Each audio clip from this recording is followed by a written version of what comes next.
syndrome de savoir parce que quand tu sais quelque chose, tu as l'impression que tout le monde sait. C'est-à-dire tu as l'impression que tout le monde est au même niveau d'information que toi. Donc, parce que toi, tu sais maintenant qu'on peut gagner de l'argent grâce à telle chose, tu trouves que c'est tellement aberrant pour les autres de ne pas savoir ça, au point même où ça te rend orgueilleux, au point où tu veux les insulter parce qu'ils n'arrivent pas à profiter de ça. Donc, tu peux faire ça. Dans l'apprentissage, par exemple, quand tu commences par apprendre quelque chose, dès que tu apprends 2-3 clés, tu te sens comme expert. Donc, tu connais quelque chose, tu es tellement informé sur un sujet que tu as l'impression que tout le monde est informé sur le sujet, au point même que tu vas les trouver bêtes ou bien ignorants. Absolument. Je peux déjà te raconter une histoire. Tu vois, moi, j'ai fait mon master 2015. Demande-toi à 2015. 2015. Ça peut même pas encore le PPC. C'est les bébés 2000 là, ça. Tu vois, bébé 2000. J'ai fait mon master en 2015, ok? Et j'ai commencé par me faire connaître sur Internet vers fin 2018-2019.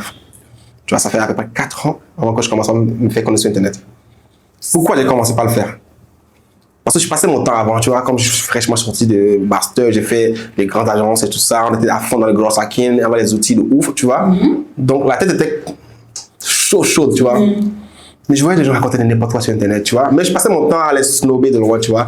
Qu'est-ce qu'ils racontent, lui, et tout ça. Mais un jour, je parlais avec un gars qui me dit, toi, tu passes ton temps à dire que tu es fort, que ci, que ça, l'autre, il dit n'importe quoi. Mais qu'est-ce que toi, tu sais? qu'est-ce que tu proposes? Mais qu'est-ce que tu proposes, en fait? Tu vois, tout ce que tu sais, c'est de regarder les vidéos des gens et rester dehors, qu'est-ce qu'ils racontent, tu vois.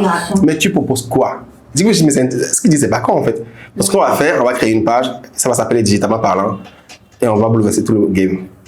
C'est là qu'elle est digitalement. C'est là qu'elle est digitalement parlant. Et c'est là que beaucoup de gens commencent à me connaître. Sinon, moi, je m'en foutais de sortir sur Internet. Moi, manger mon argent dans mon coin, ça m'allait. C'était tout mon problème.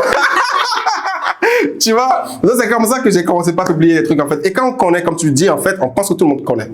Tu vois? Et surtout quand on voit que, ça, c'est ce que j'ai remarqué.